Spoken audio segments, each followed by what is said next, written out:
If you're dealing with anxiety and you've read many books and tried many methods, you may still have one question. Why am I not fully better yet?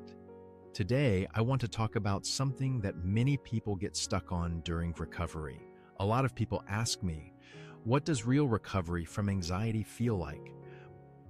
How do I know if I'm truly healed? What does acceptance actually mean?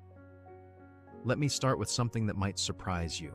Many people stay stuck in anxiety not because they haven't learned the right methods, but because they haven't truly understood acceptance.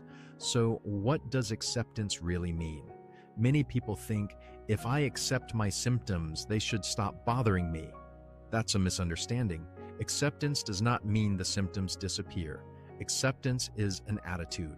Let me give you a simple example. Imagine one day you realize you're going bald. Real acceptance is not standing in front of the mirror every day in pain while searching desperately for hair treatments. Real acceptance is shaving your head and continuing your life. Symptoms work the same way. Real acceptance means when symptoms come, you stop complaining, you stop fighting, you stop trying to escape. Here's the difference. People who truly accept may still experience symptoms, but the episodes become shorter. People who haven't accepted panic every time symptoms appear. They resist them, fear them, fight them. And the episode lasts longer. They suffer twice, once physically and once psychologically.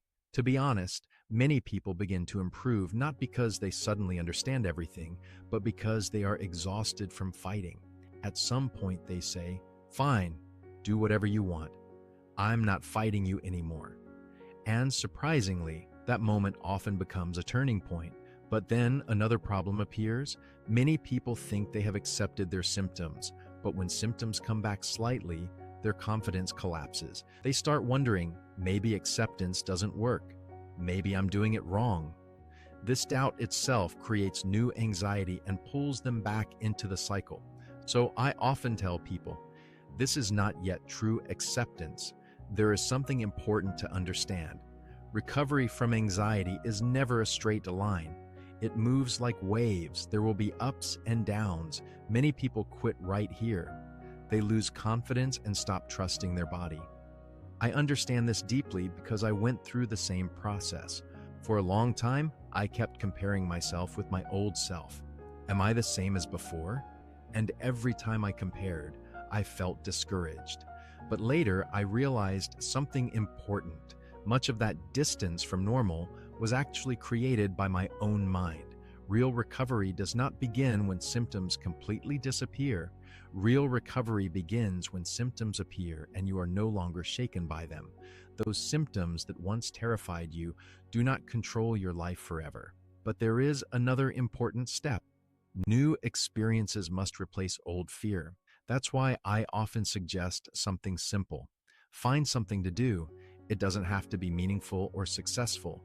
Just allow life to become full again. Not to make more money, but to move your attention away from constantly watching yourself. Many people say, "How can I work when I feel like this?" Let me tell you something honestly. Being able to do something and wanting to do it are two different things. You may not want to, but you can. Allow the symptoms to exist. Slow down if you need to, but continue living your life. Because when you stay idle all day, the symptoms only become stronger. But when new life experiences appear, old fears slowly lose their power. So don't wait until symptoms disappear before living your life. Instead, live your life while symptoms are still there. Let them come if they want, but the things you need to do today still deserve to be done. And when your mind and your nervous system truly reach this point, you will discover something surprising. Your freedom has already begun.